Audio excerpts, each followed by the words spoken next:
Shangpung Shanao Long amasung Shangpung Katamnao Long na pangthokriba Candlelight Vigil ase akhoi gi laikhidraba inaw amasung icha haigra chinaw sang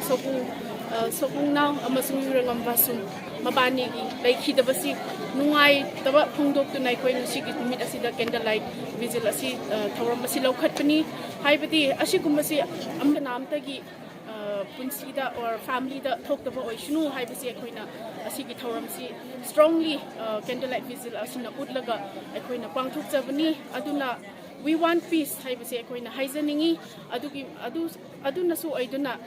government nasu akhoigi asigi voice tabiba pangnaba noina su khara pamateng pangbiu haibadi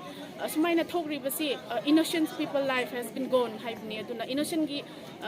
tawriba irang singsidadi tawriba thogriba main singduna shidabida innocent oiriba singnam punsi mangkhibasi aikhoi mama oiriba aikhoi sina yenglakpada urakpada tarakpada nungaitaba haibase khoi ngasigi numit asida Candlelight Vigil asi gi thoram loduna mai asina sakhi oiduna khoina nungaitabdu pongdoktuna amasung amambada anganbasina mai sina purakpukumna anganbasina khoina sina sakhi oijabani haibasi noi miyamda haijani In the heart of some